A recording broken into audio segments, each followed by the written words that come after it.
Hello, my name is Colette and I will be a junior at Mission Bay High School in the coming school year. The subject of my final oral presentation is the Marine Corps War Memorial by Felix Day Weldon.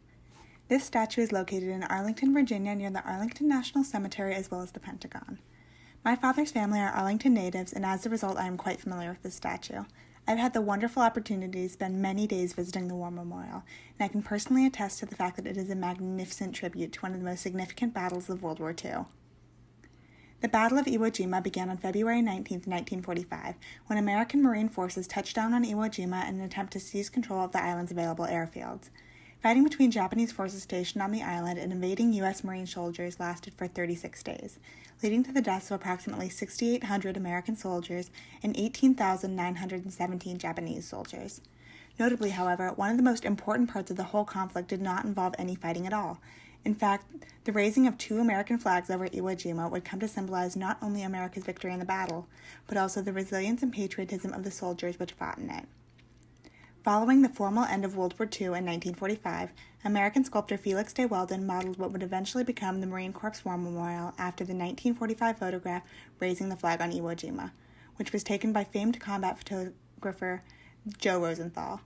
This photograph would come to win a Pulitzer Prize later in the same year, further cementing its place in history as one of the most influential photographs taken during World War II by an American photographer.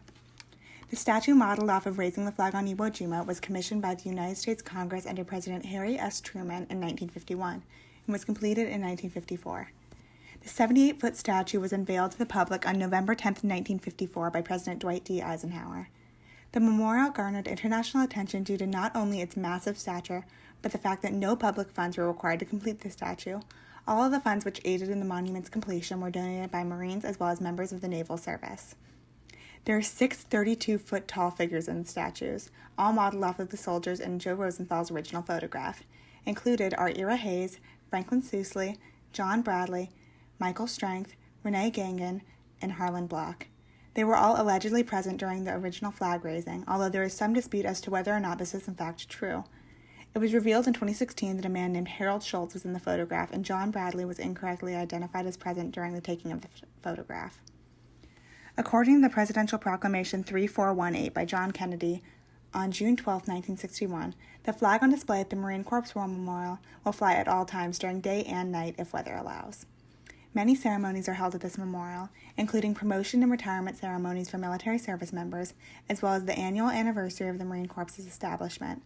The Marine Corps War Memorial is easily one of the most famous military memorials in the United States and was created with the intent to honor the Marines who fought in the Battle of Iwo Jima during World War II. Public and private ceremonies such as the ones I previously mentioned are excellent opportunities which showcase the memorial to those who might be unfamiliar with the War Memorial's rich history and cultural significance.